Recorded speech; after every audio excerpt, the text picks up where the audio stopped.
Is Salih Haidar. He is the political officer of the East Turkestan National Awakening Movement, a movement that has been pulled together to try to call attention to and remedy what is now being done by the Chinese as part of their war on faith to the Uighur population of East Turkestan. We're very pleased to have you with us. Thank you very much for joining us. Come on up.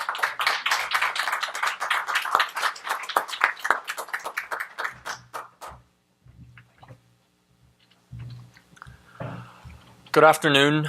I want to thank Frank Gaffney and the rest of the committee for having me. My name is Salih Haidar. I am an Uighur and I am an American. I was born in China-occupied East Turkestan, a land that some of you might know as Xinjiang. In 1949, our independent Republic of East Turkestan was invaded by Chinese Communist forces. Our sovereign government was overthrown, and the Chinese Communist Party began a brutal campaign to assert their control over our homeland. They renamed our homeland to Xinjiang. It literally means the new territory. But to this day, the Uyghurs and other native peoples of East Turkestan don't call it that. We call it East Turkestan. And we would ask that you call it East Turkestan too.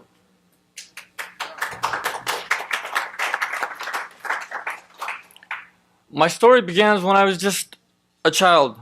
When I was 4 years old, my uncle was arrested. His crime? He had been reading a religious book.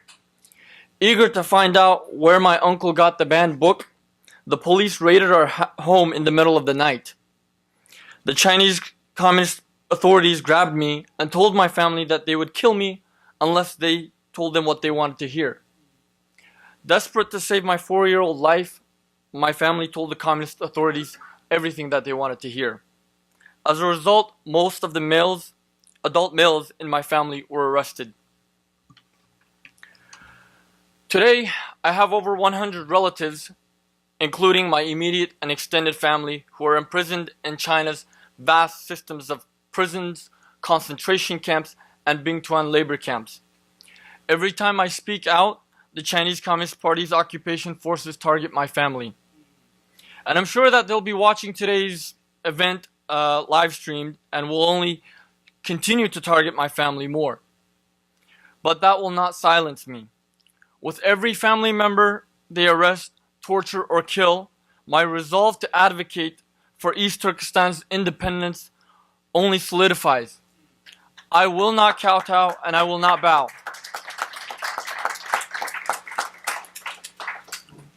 When I was 7 years old, my family was finally able to afford to flee our homeland, and we came to America. We settled in Oklahoma, and here in the land of the free and the home of the brave, we felt welcomed.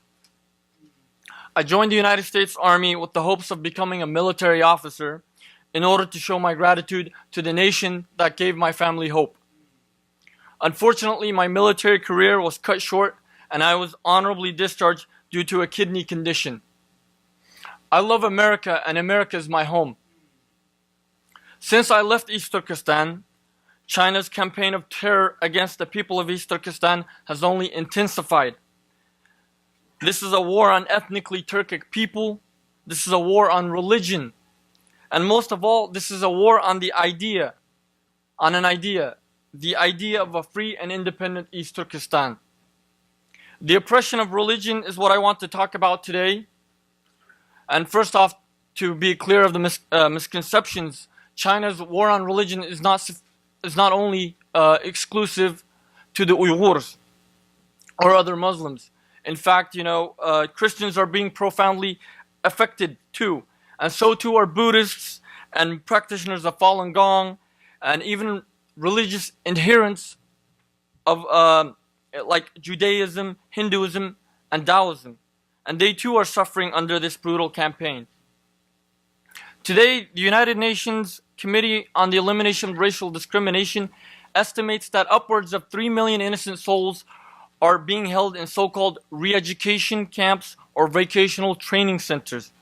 And these are sick euphemisms for what is in reality concentration camps. Mosques, churches, and temples are being destroyed. Facial recognition cameras are being deployed around the religious buildings. Muslim imams, Christian pastors, and Buddhist monks are being surveilled and arrested. Faithful Muslims are being forced to eat pork and drink alcohol. And China isn't just targeting the faithful, it's targeting their leaders too.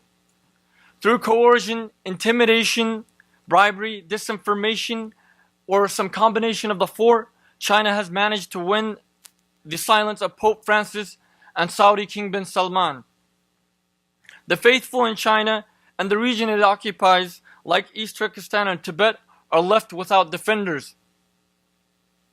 China's war on religion, war on Turkic peoples, war on the idea of an independent East Turkestan isn't limited on male adults. Vulnerable women and children are being targeted too, even the unborn. East Turkestani women are being forced to marry ethnically Han, atheist, communist Chinese men. Expectant Uighur mothers are being forced to undergo abortions in order to comply with China's arbitrary population control policies. In the camps, women and men are being sterilized. Children are being separated from their families and being placed in state-run orphanages. Even in my own family, I have many of my youngest relatives that are missing and possibly in these orphanages or boarding schools, as they call it. For the Chinese Communist Party, communism is a religion in and of itself. They seek to place the state higher than all and any power. History shows that totalitarian, genocidal regimes often do this. Look at Nazi Germany, look at the Soviet Union. The Uighurs and the people of East Turkestan are only the latest victims of communism. At any moment, China may decide to shift from slowly starving us in the concentration camps to actively exterminating us. Without meaningful international action, the people of East Turkestan may be facing a Holocaust.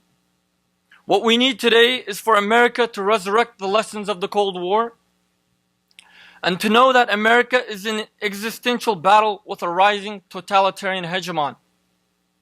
We need to stop trade negotiations with the religion-hating, human rights abusing regime in Beijing, and instead we need to impose punishing trade tariffs and human rights sanctions. American consumers should be rallied to boycott made in China goods, especially those that are made with forced labor. American banks and institutional investors should lead an effort to divest from Chinese stocks, especially the stocks of companies who are knowingly enabling China's human rights atrocities. For our part, our organization, the East Turkestan National Awakening Movement, is leading the nonviolent effort to advocate for restoring East Turkestani independence, and we won't stop. It is vital that America recognize the clear and present danger that China poses to all free people, marshaling all available resources to wage a whole front of government effort to undermine the Chinese Communist Party and to support the aspirations of peaceful, pro-independence and pro-democracy activists in occupied East Turkestan, Tibet, Hong Kong, Taiwan, Southern Mongolia, Manchuria, and elsewhere. I am here to tell you that the people of East Turkestan support independence. The people of East Turkestan support America, and the people of East Turkestan hope that America will support us too. Thank you, and God bless you.